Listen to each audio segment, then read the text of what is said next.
Je voulais maintenant vous parler des apôtres des derniers temps, c'est-à-dire en fait de la consécration au cœur immaculé de Marie, mais dans le prolongement de Saint Louis Grignon de Montfort. Et qu'est-ce que nous dit cette consécration de Grignon de Montfort? Il présente vraiment cette consécration comme essentielle, comme un secret. C'est pouvoir rentrer dans le cœur de la Vierge Marie.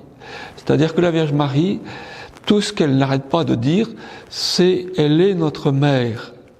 Et elle se choisit en fait des gens qui sont capables d'ouvrir leur cœur tout simplement.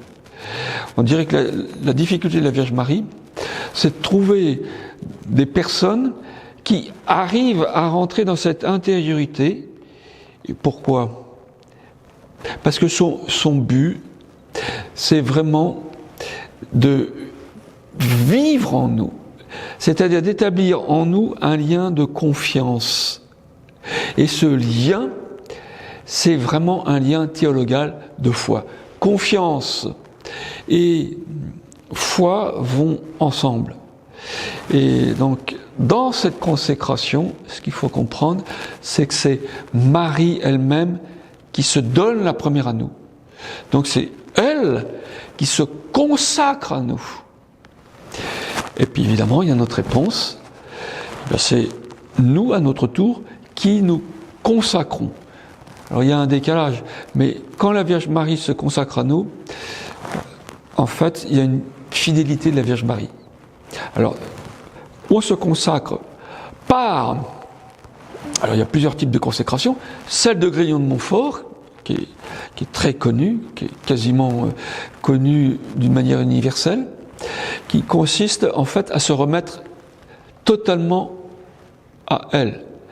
C'est-à-dire, tout à toi, Marie. Tout à toi, Marie, pour aller à Jésus. Voilà. Alors, ce qui est important, c'est de comprendre la différence entre une dévotion et l'incarnation. C'est-à-dire que la consécration, si ça reste une dévotion, je ne dis pas que ça sert à rien, mais dévotion dans le sens où on croit que parce qu'on fait notre consécration, voilà, on est sauvé, ou on est entièrement un Marie. Non. La foi doit conduire à la charité. Donc il y a un lien. Mais ce premier lien, je dirais que c'est comme une prise de conscience intérieure, c'est-à-dire qu'elle nous habite. Alors on en sent des effets.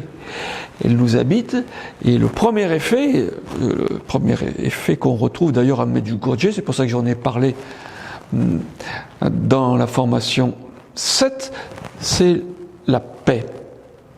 Mais deuxième, c'est aussi donc l'abandon. On ne s'appartient plus. C'est pour ça qu'à travers Grignon de Montfort, on donne tout. Tout. On donne notre âme, notre corps, tout ce qui nous appartient, tout ce qu'on fait, tout ce qu'on peut faire. On n'est plus propriétaire de nous-mêmes. La Vierge fait de nous ce qu'elle veut. C'est elle qui devient, en quelque sorte, mère. Elle est notre mère, mais on est un tout petit, et nous considère comme un tout petit enfant, et son action, en fait, c'est de nous rendre toujours plus petits, de manière à être plus docile à elle.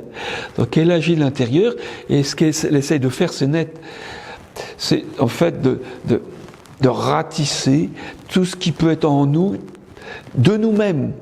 Donc, par là, elle supprime toutes les racines de l'orgueil et nous apprend à avoir son propre regard qui nous mène au Christ. Alors, quand on se consacre, évidemment, qu'est-ce que c'est que cette consécration? C'est un oui. Un oui de sa part et un oui de notre part. Et ce oui, c'est déjà le premier mouvement de cette consécration qui est vécu en elle, par elle, comme tout le reste. Voilà, j'en dis pas plus. Nous allons continuer pour approfondir et pour voir aujourd'hui comment le vivre nous-mêmes. Amen.